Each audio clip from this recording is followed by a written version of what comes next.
আসসালামু আলাইকুম। আজকে আমাদের প্যাথোলজি লেকচার 3 তে আলোচনা করব অ্যাপোপ্টোসিস এবং গ্যাংগ্রিন নিয়ে। আজকে আমরা কি শিখব? ফার্স্টে শিখব হচ্ছে অ্যাপোপ্টোসিস, এরপরে ড্রাই গ্যাংগ্রিন, এরপরে হচ্ছে ময়েস্ট গ্যাংগ্রিন এবং লাস্টে শিখব হচ্ছে গ্যাস গ্যাংগ্রিন। ফার্স্টে apoptosis. Apoptosis means programmed cell death. It also means falling off. অর্থাৎ অ্যাপোপ্টোসিস হচ্ছে স্বাভাবিক কোষের যে মৃত্যু। যেমন আমরা লিভারের কথা বলতে পারি যে লিভারের হেপাটোসাইট সেলগুলা 200 থেকে বা 300 থেকে 200 বা 300 দিন পরে এটা অটোমেটিক্যালি ডেথ হয়ে যায়।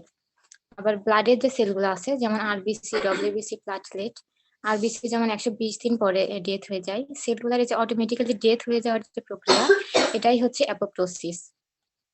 এখানে আমরা নিচে অ্যাপোপ্টোসিসের একটা ফিগার দেখতে পাচ্ছি। ফার্স্টে দেখা হচ্ছে একটা নরমাল সেলের যে ফিগার। এরপরে দেখা যাচ্ছে যে সেলটা চারিপাশে যে সেল সারফেস এখানে একটু ব্লেবস ফরমেশন হয়েছে এবং লাস্টে অ্যাপোপ্টিক বডি ফরমেশন হচ্ছে।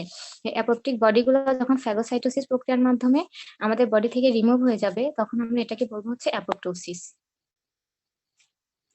এরপর দেখবো হচ্ছে অ্যাপোপ্টোসিসের কজ গুলা কি। ফিজিওলজিক্যাল সিচুয়েশনস এর মধ্যে ফার্স্টে আসছে হচ্ছে ডিউরিং এমব্রায়োজেনেসিস, অর্থাৎ আমাদের এমব্রায়ো ফরমেশন এবং ডেভেলপমেন্টের সময় যে চেঞ্জেসটা হয় এটা হচ্ছে অ্যাপোপ্টোসিস প্রক্রিয়ার মাধ্যমে হয়। যেমন ইমপ্লান্টেশন, অর্থাৎ ফার্টিলাইজড এগটা যখন আমাদের ইউটেরাইন লেয়ারে ইমপ্লান্টেড হয় অর্থাৎ অ্যাটাচড হয় তখন এখানে অ্যাপোপ্টোসিসের একটা প্রক্রিয়া ঘটে থাকে। সেকেন্ড হচ্ছে cell deletion in proliferating cell population, অর্থাৎ আমাদের সেলের সংখ্যা যখন অত্যধিক হারে বেশি হয়ে যায় তখন সেল ডিলেশন হয়। সেল ডিলেশন বলতে আমরা কি বুঝি? আর ডিএনএ রেপ্লিকেশনের সময় আমাদের ক্রোমোজোমের একটা পার্ট বা ডিএনএ এর যে বেস পেয়ার গুলো থাকে এর একটা পার্ট হচ্ছে মিসিং হয়ে যায়, যেন আমাদের সেল নাম্বারটা কনস্ট্যান্ট থাকতে পারে। এটা হচ্ছে অ্যাপোপ্টোসিসের একটি প্রক্রিয়া।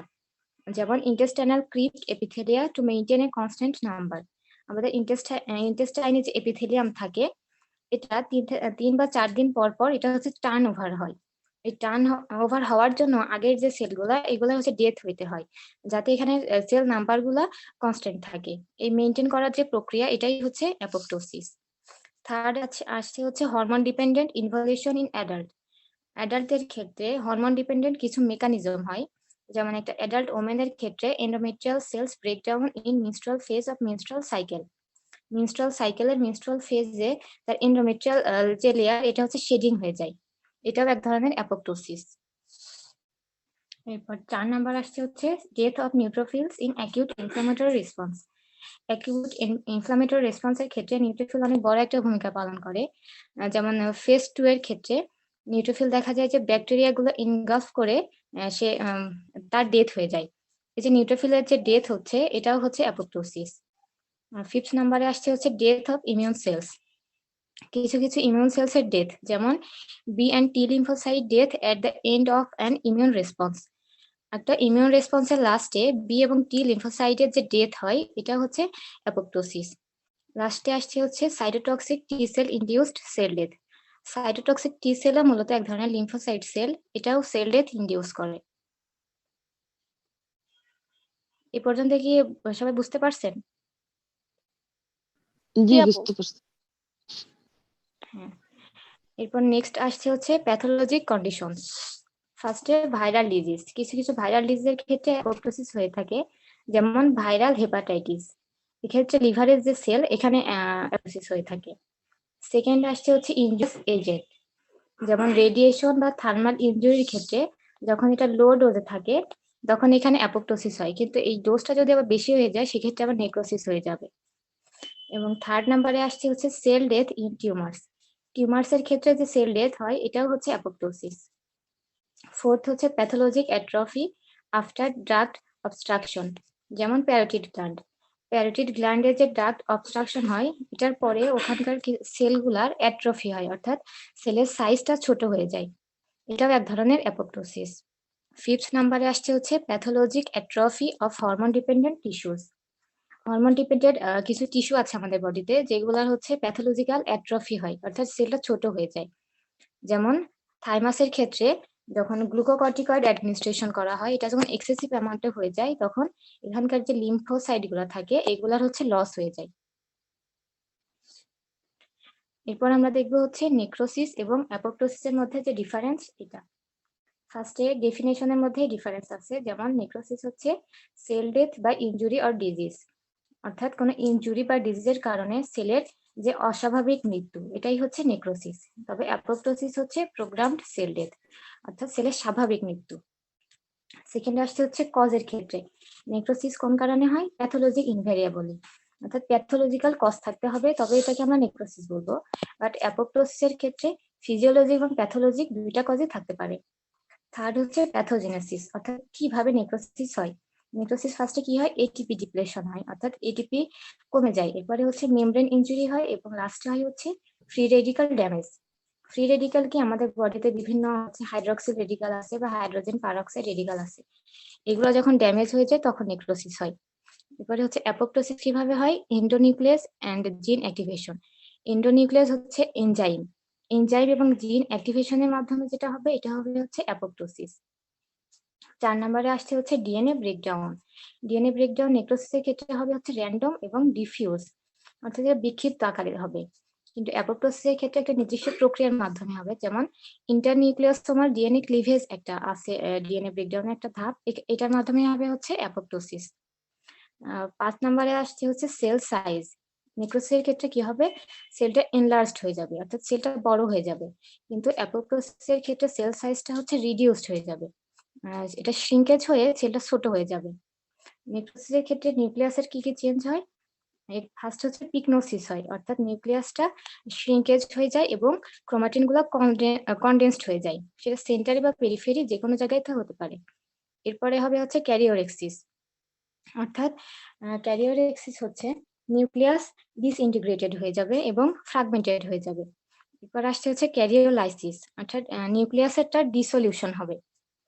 এবং অ্যাপোপ্টোসিসের ক্ষেত্রে নিউক্লিয়াসটা চেঞ্জ হবে, হচ্ছে নিউক্লিয়াসটা ফ্রাগমেন্টেড হয়ে যাবে, মানে টুকরা টুকরা হয়ে যাবে, এবং পিকনোসিস, এটা শ্রিঙ্কেজ হয়ে যাবে আর কনডেন্সড হয়ে যাবে ক্রোমাটিন গুলা।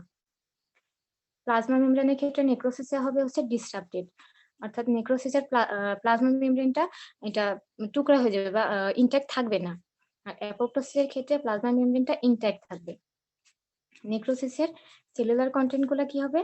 ফার্স্ট হচ্ছে এনজাইমেটিক ডাইজেশন, যে কন্টেন্ট গুলো থাকে এগুলার ডাইজেশন হয়ে যাবে। এরপরে হচ্ছে মে লিক আউট অফ সেল, সেলের থেকে এটা বাইরে বের হয়ে আসতে পারে। তবে অ্যাপোপ্টোসিসের ক্ষেত্রে সেলুলার কন্টেন্ট গুলো ইনট্যাক্ট থাকবে এবং অ্যাপোপ্টিক বডিজ এর মধ্যেও এটা ইনট্যাক্ট থাকবে এবং লাস্টে ফ্যাগোসাইটোসিস প্রক্রিয়ার মাধ্যমে এটা বডি থেকে রিমুভ হবে। অ্যাডজাসেন্ট ইনফ্লামেশন, এটা হচ্ছে নেক্রোসিসের ক্ষেত্রে ফ্রিকোয়েন্ট, মানে এটা বারবার, নেক্রোসিসের ক্ষেত্রে ইনফ্লামেশনটা বারবার হতে পারে। তবে অ্যাপোপ্টোসিসের ক্ষেত্রে ডাজ নট এলিসিট ইনফ্লামেশন, অ্যাপোপ্টোসিসের ক্ষেত্রে কোনো ইনফ্লামেশন ছড়াবে না। এ পর্যন্ত কি সবাই বুঝতে পারছেন? হ্যাঁ, বুঝতে পারছি। জি আপু, বুঝতে পারছি। হ্যাঁ, এখন আমরা হচ্ছে একটা ভিডিও দেখবো। Cell death is the process where the cell regulates its own death through the production of certain enzymes.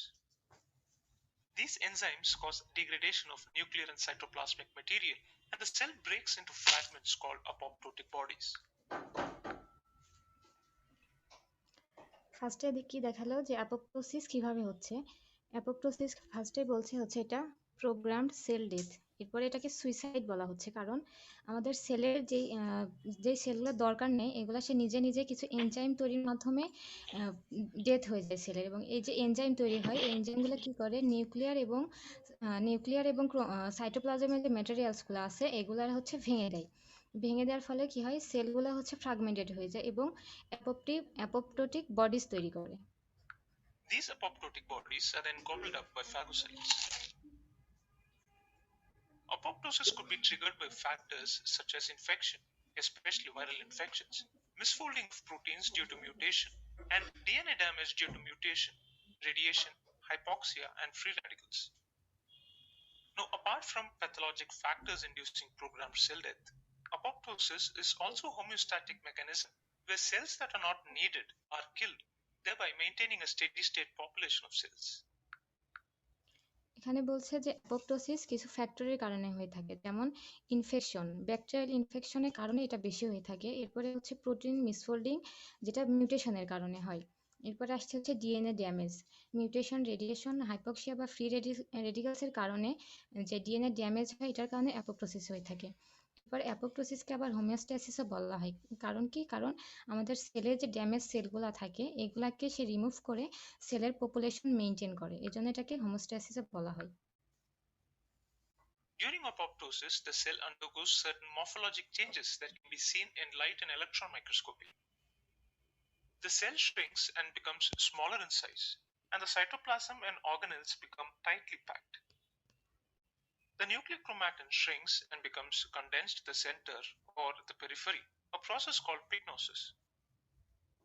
Following this, chromatin material undergoes karyorexis, that is, it disintegrates and becomes fragmented. Under the microscope, a cell undergoing apoptosis would appear shrunken, with a dense eosinophilic cytoplasm and small clumps of hematoxophilic chromatin material. Further, the cell starts to form blebs on its surface and starts to break off into small fragments called apoptotic bodies. These apoptotic bodies have portions.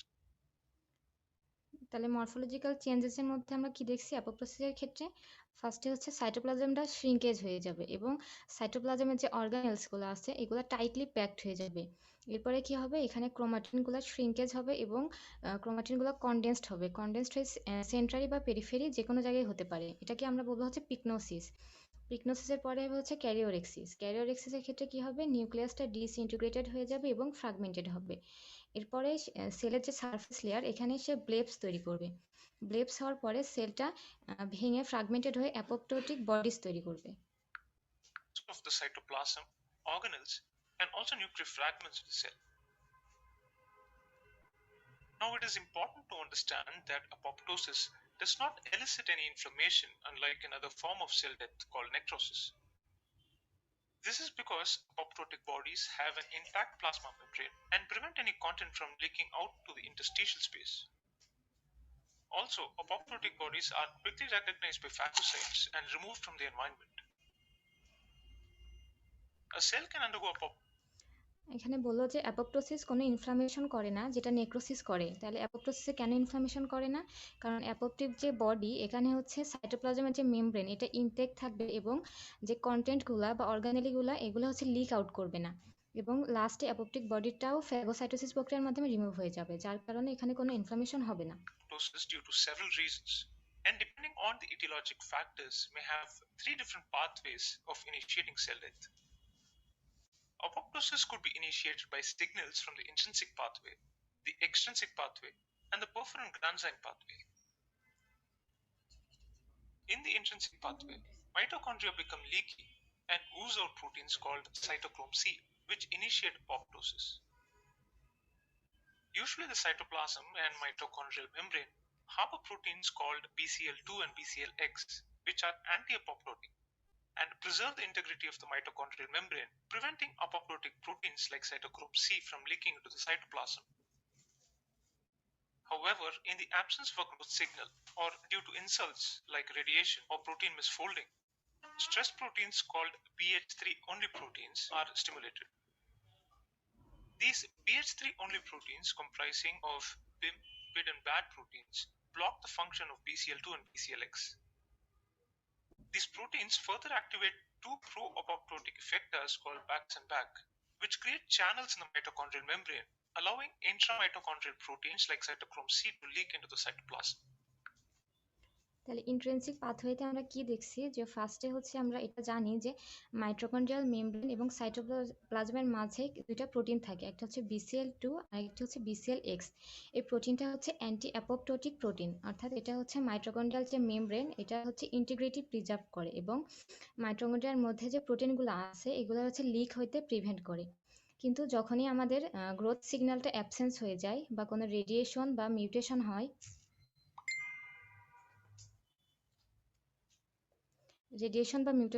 তখন কিছু stress protein এখানে হচ্ছে আবার release হয়, যেমন BH3 only protein. এগুলো আবার আছে হচ্ছে বিম, বিড এবং ব্যাড। এই তিনটা প্রোটিনের কাজ কি, ফার্স্টে এরা হচ্ছে অ্যান্টি অ্যাপোপ্টোটিক বডির যে কাজ সেটা ব্লক করে দিবে, এবং সাথে আরো দুইটা প্রোটিন এটা হচ্ছে সিক্রেট করবে, একটা হচ্ছে ব্যাক্স এবং আরেকটা হচ্ছে ব্যাক। এই ব্যাক্স এবং ব্যাক কি করবে, এটা হচ্ছে মাইটোকন্ড্রিয়ার যে মেমব্রেন এখানে হচ্ছে একটা চ্যানেল তৈরি করবে, যার কারণে এই মাইটোকন্ড্রিয়ার মাঝে যে প্রোটিনগুলো থাকে অর্থাৎ সাইটোক্রোম সি, এটা হচ্ছে রিলিজ হয়ে যাবে আমাদের সাইটোপ্লাজমের মধ্যে। Cytochrome C in the cytoplasm binds with a protein called apoptosis activating factor 1 to form a complex called apoptosome.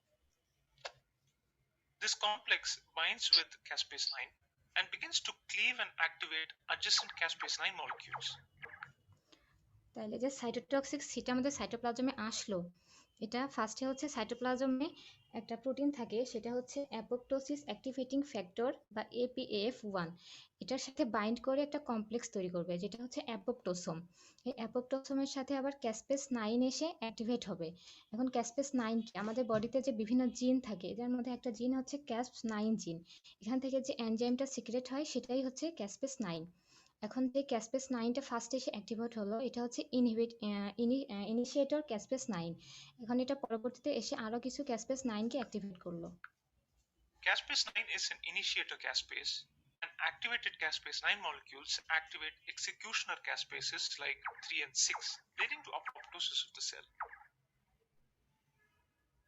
এবং এই ক্যাসপেস 9 গুলো যেগুলো অ্যাক্টিভেট হয়েছে আগে, এগুলো এসে পরবর্তীতে আরো কিছু ক্যাসপেস 3 এবং 6 প্রোটিনকে অ্যাক্টিভেট করবে। মূলত এই 3 এবং 6 যে ক্যাসপেস আছে এগুলাই হচ্ছে অ্যাপোপ্টোসিস ঘটাবে।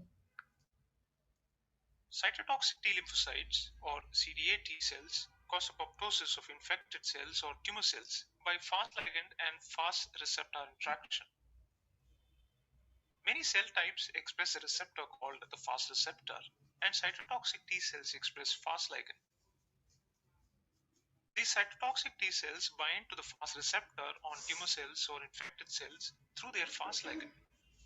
And this interaction may produce apoptotic signals through two pathways, the extrinsic or the granzyme perforin pathway. এখন আমাদের যে সাইটোটক্সিক টি সেল ছিল বা CD8 টি সেল ছিল, এটা হচ্ছে কি করবে, আমাদের যে ড্যামেজড সেলগুলো থাকে এগুলোকে অ্যাপোপ্টোসিসের মাধ্যমে রিমুভ করবে। এখন সাইটোটক্সিক টি সেলে থাকে হচ্ছে ফাস লাইগ্যান্ড, এবং যে ড্যামেজড সেল এখানে থাকে হচ্ছে ফাস রিসিপ্টর। এই দুইটা ইন্টারাকশনের মাধ্যমে অ্যাপোপ্টোটিক সিগন্যাল তৈরি হবে, এবং এই সিগন্যালের মাধ্যমে হচ্ছে দুইটা পাথওয়ে ক্রিয়েট হবে, একটা হবে হচ্ছে এক্সট্রিনসিক পাথওয়ে এবং আরেকটা হবে হচ্ছে গ্র্যানজাইমার পারফোরিন pathway. The extrinsic pathway involves binding of an adaptive protein called Fas-associated death domain to the cytoplasmic end of at least 3 to 4 Fas ligands. This then binds with caspase 8, another initiator caspase, which gets cleaved to become active. The active caspase 8 further activates other caspase 8 molecules. এখন আমাদের first লাইগ্যান্ড এবং first রিসিপ্টরের মধ্যে যখন interaction হলো, তখন extensive পাথওয়েতে কি হবে, first associated death domain হচ্ছে এর সাথে এসে আবার অ্যাটাচ হবে, এবং এই ডোমেনটার সাথে আবার ক্যাসপেস 8 এসে অ্যাক্টিভ হবে, এবং যে এটা অ্যাক্টিভ হলো ক্যাসপেস 8, এটা আবার অন্য কিছু ক্যাসপেস 8 রে অ্যাক্টিভেট করবে। And these in turn activate executioner caspases 3 and 6, leading to apoptosis of the cell. এখন ক্যাসপেস 8 যে অ্যাক্টিভেট হলো, এগুলো আবার গিয়ে ক্যাসপেস 3 এবং ক্যাসপেস 6 কে অ্যাক্টিভেট করবে। এই ক্যাসপেস 3 এবং ক্যাসপেস 6 মূলত অ্যাপোপ্টোসিস ঘটাবে, অর্থাৎ যেটা পাথওয়ে যেটাই হোক না কেন সব ক্ষেত্রেই কিন্তু ক্যাসপেস 3 এবং ক্যাসপেস 6 এর কারণে অ্যাপোপ্টোসিস হবে। But not, and this the cells through which become active. The active caspase 8 further activates other caspase 8 molecules.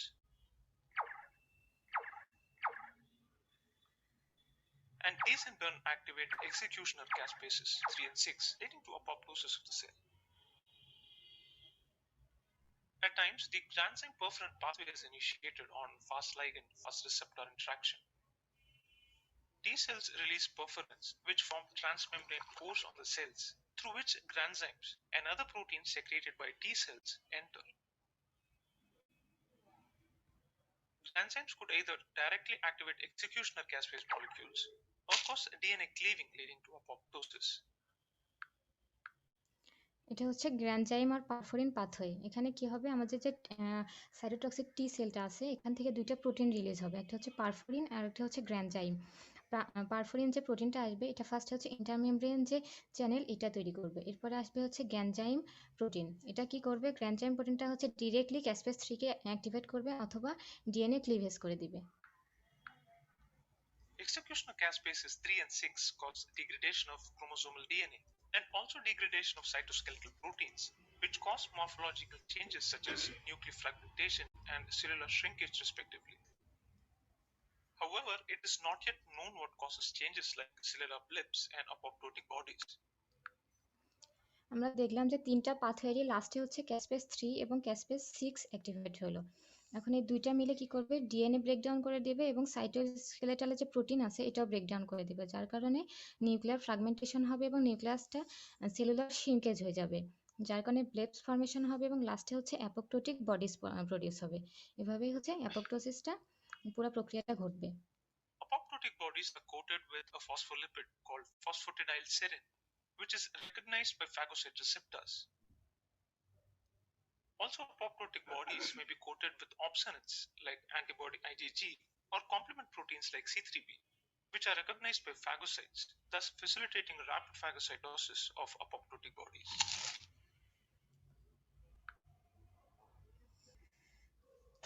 এখন আমরা জানবো হচ্ছে গ্যাংগ্রিন সম্পর্কে। ফার্স্টে হচ্ছে গ্যাংগ্রিনের ডেফিনেশনটা কি? Gangrene refers to the death of body tissue, যেটাকে আমরা নেক্রোসিস বলি, যে বডি সেলগুলো যখন ডেথ হয়ে যাবে সেগুলো হচ্ছে necrosis, due to either a lack of blood flow or a serious bacterial infection। Lack of blood flow যখন হবে এবং সিরিয়াস ব্যাকটেরিয়াল ইনফেকশন যখন হবে বডি টিস্যুতে, সেটাকেই গ্যাংগ্রিন বলা হয়। এটা একটা ছবি দেখতে পাচ্ছি যেটাতে ল্যাক অফ ব্লাড ফ্লো এবং সিরিয়াস ব্যাকটেরিয়াল ইনফেকশন যে কোনো একটা হয়েছে এবং সেই কারণে গ্যাংগ্রিন হয়েছে। এফেক্টেড এরিয়া কি কি, কোন কোন জায়গায় এফেক্ট হতে পারে গ্যাংগ্রিনটা? toes, fingers, limbs, also occurs in muscles, internal organs. Types of gangrene. Gangreneর তিনটা টাইপস: dry gangrene, moist gangrene and gas gangrene. Dry গ্যাংগ্রিনটা এখন জানবো। ড্রাই গ্যাংটা হচ্ছে lack of arterial blood supply is called dry gangrene, মানে হচ্ছে আর্টেরিয়াল ব্লাড সাপ্লাই যখন ল্যাক হয়ে যাবে তখনই সেটা ড্রাই গ্যাংগ্রিন হবে। কজেস অফ ড্রাই গ্যাংগ্রিন, কি কি কারণে ড্রাই গ্যাংগ্রিন হতে পারে? মোস্ট কমন কজেস আর, এক নম্বর হচ্ছে চেঞ্জ ইন আর্টারিয়াল ওয়াল। কি কি কারণে, মানে কোন কোন ক্ষেত্রে আর্টারিয়াল ওয়ালগুলো চেঞ্জ হতে পারে? অ্যাথেরোস্ক্লেরোসিস, আর অ্যাথেরোস্ক্লেরোসিস হচ্ছে আর্টারি ভেসেল, ভেন, আর্টারি, এগুলো হচ্ছে গিয়ে ব্লকেজ হয়ে যাবে। আর্টারিওস্ক্লেরোসিস হচ্ছে হার্টে, শুধুমাত্র হার্টের আর্টারি সাপ্লাইটা ব্লকেজ হয়ে যাবে। তারপর হচ্ছে বার্জাস ডিজিজ। বার্জাস ডিজিজটা হচ্ছে হাতে এবং পায়ে আর্টারি সাপ্লাইগুলো ব্লকেজ হয়ে যাবে। দুই নম্বরটা হচ্ছে স্পাজম অফ আর্টারি। আর্টারিরা কোন কোন ক্ষেত্রে কনস্ট্রিক্টেড হতে পারে, স্পাজম হতে পারে? সেগুলো হচ্ছে রেনার্স ডিজিজ অ্যান্ড আর্গট পয়জনিং। রেনার্স ডিজিজটা হচ্ছে হাতে পায়ে এবং হাতে পায়ে যে আর্টারি সাপ্লাইগুলো আছে এবং ভেনাস ড্রেনেজ আছে, আর্টারি সাপ্লাই আছে, সেগুলো ব্লকেজ হবে এবং সে আর্টারি সাপ্লাইয়ের ভিতরে থ্রোম্বাস হয়ে সেগুলো ভেনগুলো আর্টারিগুলো ব্লকেজ হয়ে যাবে। আবার কেউ যদি আর্গট পয়জনিং খায় সেক্ষেত্রে স্পাজম অফ আর্টারি হতে পারে। 3 নাম্বারটা হচ্ছে obstruction of the lumen of artery. আর্টারির লুমেনগুলো অবস্ট্রাকশন হয়ে যাবে থ্রোম্বোসিস এবং এম্বোলিজমের কারণে। 4 নাম্বারটা হচ্ছে pressure from outside by tumour and tight plaster. কোনো কোনো ক্ষেত্রে যদি টাইট প্লাস্টার দেওয়া হয় বা টিউমারের উপর যদি ওভার প্রেশার দেওয়া হয় সেক্ষেত্রে হচ্ছে ড্রাই গ্যাংগ্রিন হতে পারে। Morphological feature. ড্রাই গ্যাংগ্রিনের মরফোলজিক্যাল হচ্ছে ড্রাই গ্যাংগ্রিনের এফেক্টেড পার্টটা ড্রাই, শ্রাঙ্কেন অ্যান্ড ডার্ক ব্ল্যাক হয়ে যায়। এখানে যে গাঢ় ব্ল্যাক কালারটা কেন হয়? কারণ হচ্ছে ব্যাকটেরিয়ার হাইড্রোজেন সালফাইড হিমোগ্লোবিনের সাথে অ্যাড হয়ে ব্ল্যাক আয়রন সালফাইড তৈরি করে, তাই ড্রাই গ্যাংগ্রিনটা এত কালো হয়ে যায়। হিস্টোলজিক্যালি কোয়াগুলেটিভ নেক্রোসিস পাবো। কোয়াগুলেটিভ নেক্রোসিস আমরা আগের ক্লাসে পড়েছি সুন্দর করে। নেক্রোসিসটা যেখানে টিস্যুটা গলে যাবে আর কি, সেটা হচ্ছে coagulative necrosis.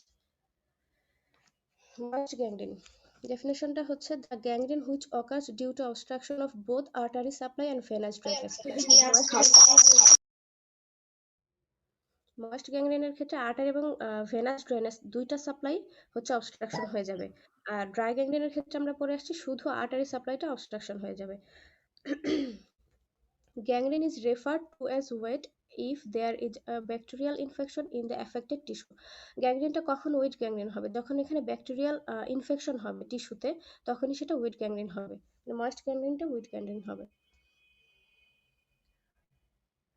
Site of moist gangrene intestine commonest site, ইন্টেস্টাইনে সবচেয়ে বেশি হয়ে থাকে, এই জন্য ইন্টেস্টাইনটা হচ্ছে commonest site. Occurs in volvulus and thrombosis in mesenteric artery. তারপর হচ্ছে মাউথে হতে পারে, বেড সোর্স মানে শুয়ে থাকলে, অনেক ক্ষেত্রে মানুষ প্যারালাইজড হয়ে বেডে শুয়ে থাকলে পিঠে পুরো ঘা হয়ে যায়, সেক্ষেত্রে ময়েস্ট গ্যাংগ্রিন হতে পারে। আদার সাইটস হচ্ছে vulva, scrotum, anterior abdominal wall, thigh, এইসব সাইটে ময়েস্ট গ্যাংগ্রিন হতে পারে। এখন দুইটা পার্থক্য, ড্রাই এবং ময়েস্ট গ্যাংগ্রিনের কিছু পার্থক্য আমরা জানবো। ফার্স্টে হচ্ছে কজ হচ্ছে লস অফ আর্টারি, ড্রাই গ্যাংগ্রিনের ক্ষেত্রে loss of artery supply but venous drainage normal. Artery সাপ্লাইটা লস হয়ে যাবে, ভেনাস ড্রেনেজটা নর্মাল থাকবে। ময়েস্ট গ্যাংগ্রিনের ক্ষেত্রে দুইটাই, আর্টারি এবং ভেনাস ড্রেনেজ দুইটাই লস হয়ে যাবে। 2 নম্বরটা হচ্ছে গ্যাংগ্রিনাস স্মেল। ড্রাই গ্যাংগ্রিনের ক্ষেত্রে ড্রাই এবং ফাউল স্মেলিং থাকবে, ময়েস্ট গ্যাংগ্রিনের ক্ষেত্রে ময়েস্ট থাকবে এবং ফাউল স্মেলিং থাকবে। 3 নম্বরটা হচ্ছে লাইন অফ ডিমার্কেশন। ড্রাই গ্যাংগ্রিনের ক্ষেত্রে প্রেজেন্ট থাকবে, ময়েস্ট গ্যাংগ্রিনের ক্ষেত্রে অ্যাবসেন্ট থাকবে। লাইন অফ ডিমার্কেশন হচ্ছে কি একটা নর্মাল সেল এবং হচ্ছে একটা ইনফেক্টেড সেলের মধ্যে পার্থক্য হচ্ছে ইনফেক্টেড সেলে একটা লাইন থাকবে, যেটাতে ইনফেকশন হবে, লাইন থাকবে ডিমার্কেশন, সেটাই হচ্ছে লাইন অফ ডিমার্কেশন। 4 নম্বরটা হচ্ছে অ্যাসোসিয়েটেড উইথ ইনফেকশন। ড্রাই গ্যাংগ্রিনের ক্ষেত্রে আদার্স যে ইনফেকশন আছে সেগুলা হবে না, ইউজুয়ালি নট। আর ময়েস্ট গ্যাংগ্রিনের ক্ষেত্রে হচ্ছে সেটা হবে। 5 হচ্ছে স্প্রেড, কোথায় কোথায় আসলে ছড়াবে বা কেন ছড়াবে। ড্রাই গ্যাংগ্রিনের ক্ষেত্রে হচ্ছে slow due to very little blood supply, slow ভাবে ছড়াবে কারণ এখানে ব্লাড সাপ্লাইটা ভেরি লিটল হয়। ময়েস্ট গ্যাংগ্রিনটা হচ্ছে very rapid due to stuffing of organ with blood, মানে এখানে ভেরি র্যাপিডলি ছড়াবে কারণ হচ্ছে এখানে ব্লাড সাপ্লাইটা ভালো থাকে। 6 নম্বরটা হচ্ছে পিউট্রিফ্যাকশন, মানে পচে যাবে। পচনটা ড্রাই গ্যাংগ্রিনের ক্ষেত্রে স্লো হবে আর ময়েস্ট গ্যাংগ্রিনের ক্ষেত্রে ভেরি র্যাপিড হবে। 7 নম্বরটা হচ্ছে টেম্পারেচার এখানে ড্রাই গ্যাংগ্রিনের ক্ষেত্রে ওয়ার্ম হবে, গরম থাকবে, আর ময়েস্ট গ্যাংগ্রিনের ক্ষেত্রে কোল্ড হবে। 8 নম্বরটা হচ্ছে প্রগনোসিস, উন্নতি হবে ড্রাই গ্যাংগ্রিনের ক্ষেত্রে মেবি ভেরি ফ্যাটাল, আর হচ্ছে ময়েস্ট গ্যাংগ্রিনের ক্ষেত্রে ইউজুয়ালি ফ্যাটাল, মানে খুব দেরিতে উন্নতি হবে, আর এটাতে তাড়াতাড়ি উন্নতি হবে। 9 নম্বর হচ্ছে location, usually occurs in exposed part body limb. এখানে বডি লিম্বস যে আছে সেই সব জায়গা যেমন হাত, পা, এসব জায়গাতে বেশি ইনফেকশন হয় ড্রাই গ্যাংগ্রিনের ক্ষেত্রে, আর ময়েস্ট গ্যাংগ্রিনের ক্ষেত্রে ইন্টারনাল অর্গানগুলোতেই বেশি ময়েস্ট হয়। 10 নম্বরটা হচ্ছে ব্যাকটেরিয়া ফেল টু সার্ভাইভ। ব্যাকটেরিয়াটা এই ড্রাই গ্যাংগ্রিনে বেশি থাকতে পারে না, আর নাই বললেই চলে। আর ময়েস্ট গ্যাংগ্রিনের ক্ষেত্রে নিউমারাস প্রেজেন্ট, এখানে অনেক হিউজ পরিমাণে থাকবে। 11 নম্বরটা হচ্ছে টক্সেমিয়া, বিভিন্ন টক্সিক এজেন্ট। ড্রাই গ্যাংগ্রিনের ক্ষেত্রে নো অথবা মাইল্ড থাকতেও পারে, আবার নাও থাকতে পারে, থাকলেও খুব কম পরিমাণে থাকবে। আর ময়েস্ট গ্যাংগ্রিনের ক্ষেত্রে সিভিয়ার পরিমাণে থাকবে টক্সেমিয়াগুলো। তারপর হচ্ছে গ্যাস গ্যাংগ্রিন, এটা ডেফিনেশন হচ্ছে it is a specific moist gangrene caused by clostridium perfringens. এটা একটা স্পেসিফিক ময়েস্ট গ্যাংগ্রিন যেটা ক্লোস্ট্রিডিয়াম পারফেনজিসের কারণে মোস্ট অফ কেসে হয়ে থাকে, আর রেয়ারলি বাই কিছু কিছু ক্ষেত্রে ক্লোস্ট্রিডিয়াম নোভাই অ্যান্ড হচ্ছে ক্লোস্ট্রিডিয়াম সেপ্টিকামের ক্ষেত্রে হয়ে থাকে। ক্লোস্ট্রিডিয়াম নোভাই এবং হচ্ছে ক্লোস্ট্রিডিয়াম সেপ্টিকামের কারণে হয়ে থাকে। গ্যাস গ্যাংগ্রিনের কারণ, 1 নম্বরটা হচ্ছে অ্যানারোবিক ক্লোস্ট্রিডিয়াম পারফেনজিস। এটার main source of clostridia in animal and human excreta soil and dust. এটা অ্যানারোবিক ক্লোস্ট্রিডিয়াম পারফেনজিস, এটার মেইন সোর্স হচ্ছে অ্যানিমাল এবং হিউম্যানের যে এক্সক্রিয়াটা সয়েল অ্যান্ড ডাস্ট এগুলোর থেকে ছড়ায়। 2 নাম্বারটা হচ্ছে ক্লোস্ট্রিডিয়াম নোভে অ্যান্ড হচ্ছে ক্লোস্ট্রিডিয়াম সেপ্টিকাম। 3 নাম্বারটা হচ্ছে cocci and gram negative organism are also present. তারপর হচ্ছে the bacterial infection produce toxins that release gas, hence the name gas gangrene. যে ব্যাকটেরিয়াল ইনফেকশনগুলা টক্সিন প্রডিউস করে, যার কারণে হচ্ছে এটার নাম গ্যাস গ্যাংগ্রিন দেওয়া হয়েছে। যেটা গ্যাস রিলিজ করে, এই কারণে হচ্ছে গ্যাস গ্যাংগ্রিন দেওয়া হয়েছে। এফেক্টেড পার্ট ডিপ মাসেল টিস্যুতে এফেক্ট হয় গ্যাস গ্যাংগ্রিনে। মরফোলজিক্যাল ফিচার, গ্রসলি এফেক্টেড এরিয়াটা সোলেন হবে, ইডিমাটাস হবে, মানে সোলেন হয়ে যাবে, ক্ষত হবে, ইডিমাটাস ফুলে যাবে, পেইনফুল হবে, টিস্যুগুলো একদম গ্যাসে পরিপূর্ণ থাকবে। আর মাইক্রোস্কোপিক্যালি যদি দেখি, এখানে মাসেল ফাইবারগুলো কোয়াগুলেটিভ নেক্রোসিস হবে, সাথে হচ্ছে লিকুইফ্যাক্টিভ নেক্রোসিস দেখা যাবে, এবং large number of gram positive বেসিলাই দেখা যাবে, আর হচ্ছে লিউকোসাইট এবং ইডিমা কনজেশন এগুলোও দেখা যাবে মাইক্রোস্কোপিক্যালি যদি টেস্ট করা হয় গ্যাস গ্যাংগ্রিনের ক্ষেত্রে, সেক্ষেত্রে এগুলো আমরা দেখতে পাবো। আজকে এই পর্যন্তই, সবাইকে ধন্যবাদ। আসসালামু আলাইকুম।